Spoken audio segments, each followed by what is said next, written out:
How to be poor.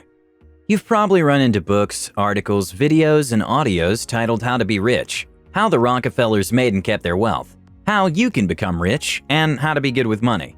In fact, on this channel, there are videos with these same titles. The aim of these videos is usually to empower you, the audience, so that you may exponentially increase your income through the advice you receive or through the personalities you read about. Becoming rich is hard work.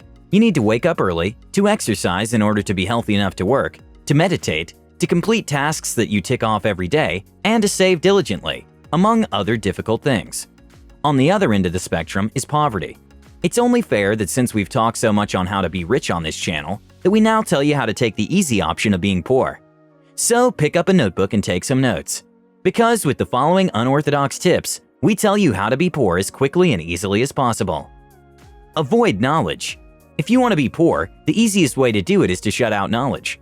This can be done through several ways. 1. Ensure that you don't try and learn any new and innovative ways to increase efficiency in your job. 2. Avoid people who try and introduce you to new ways of improving your business. And 3. Most importantly, mock and ridicule everyone you may worry has more knowledge than you. They cannot be in your circle. To illustrate this point, I'd like you to meet Jack.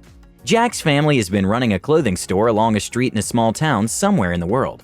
There are other businesses that sell fabric along this same street, and while competition has been tight, the store belonging to Jack's family has managed to stay afloat. Sure, it doesn't bring in much revenue or profit, but Jack, who is currently running it, has faith that the business will survive like it always has. Now, Winnie, an acquaintance of Jack, looked at the business and saw that it had the potential to grow if only Jack and his family were willing to be creative about it.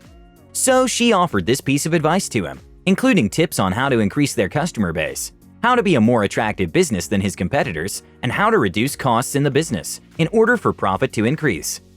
Jack, however, trusted in the faith of the generations before him. The business has always survived, he kept telling himself. However, Jack's competitors didn't have the same attitude to knowledge like he did. And a couple of years after Winnie offered him that priceless piece of advice that could have possibly saved his business, Jack closed his business due to consistent losses. We can't confirm that Jack ended up being poor, but we can deduce that since he closed down his primary source of income, things might not have gone too well for him and his family. Understand that the world owes you. Since the world owes you everything, all you have to do is complain about everything until the world gives you what you want.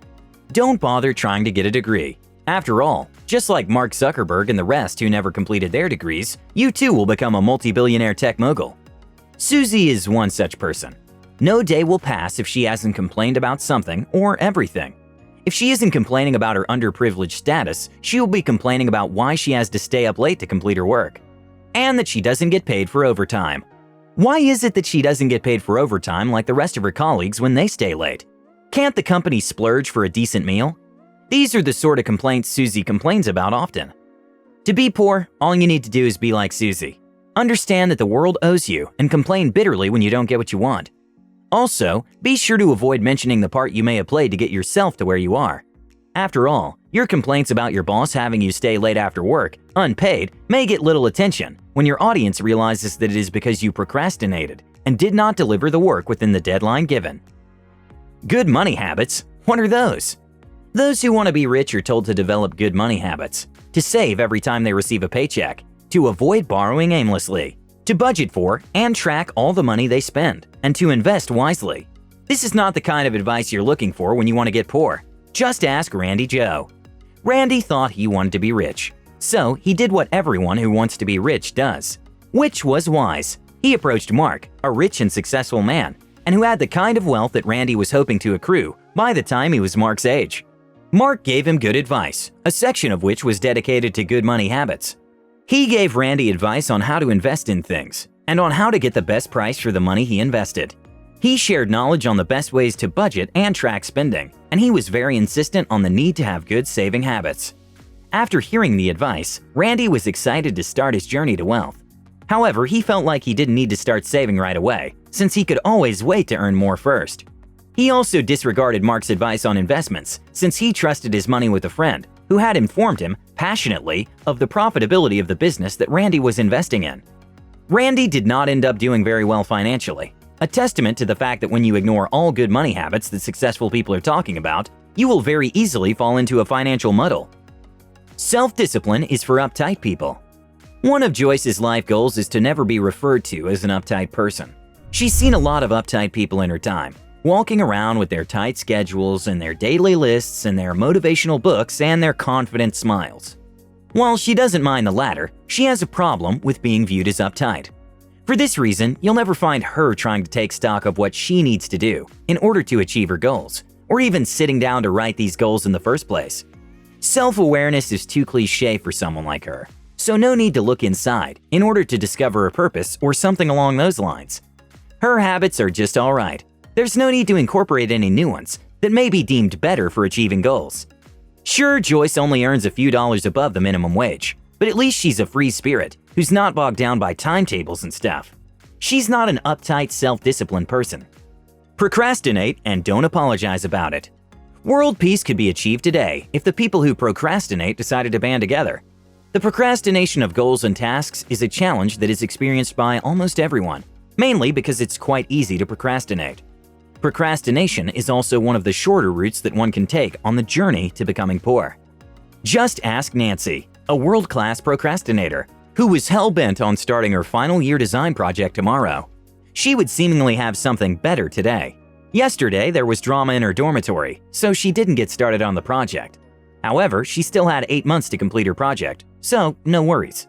Soon, 8 months went down to 6, and then suddenly she only had a couple of days to complete her project. A lot of late nights and tons of coffee later, she managed to complete her final year design project. Of course, she was able to complete her project. After all, she's a world-class procrastinator. To date, she can be heard saying that if she hadn't almost killed herself those last final days in an attempt to complete her project, she would have ended up poor. Therefore, if you're looking to be poor, make a habit of procrastinating and don't burden yourself feeling guilty about it. What everyone else says about you is right. Conforming to what everyone says about you is yet another simple way to become poor.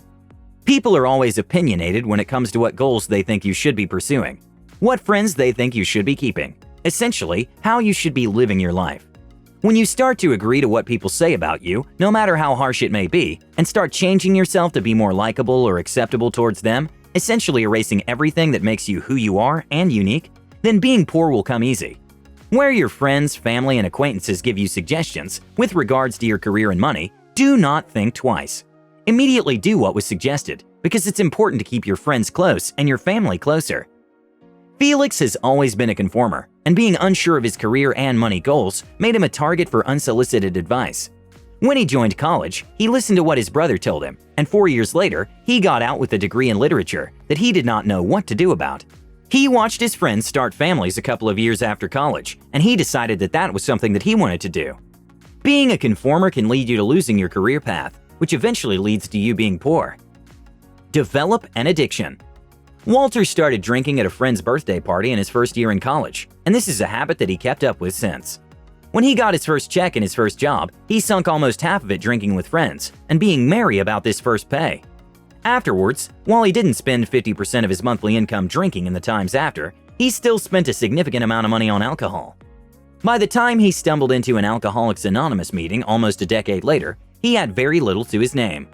This is the journey of most addictions, since the compulsion to feed the addiction is almost uncontrollable. If you're looking to avoid poverty, stay away from any mind-altering substances and other addictions if you don't need them. However, if poverty is your goal, develop an addiction to drugs, gambling, and other similar addictive behaviors. If you're looking not only to be poor, but to also pass down poverty into your generation, these are the tips that you should share with your kids and their kids. Poverty is easy. All you have to do is sit back and let the world make all your decisions for you. So in summary, if you want to be poor, 1. Avoid knowledge. 2. Have a "the world owes me" attitude and complain about everything. 3. Avoid good money habits at all costs. 4. Be undisciplined. 5. Procrastinate and don't apologize about it. 6. Shove down your own opinions because everyone else is right. 7. Develop an addiction. Thank you guys so much for watching this video. I hope you've enjoyed it. Please like, share, and subscribe. And as always, I'll see you in the next one.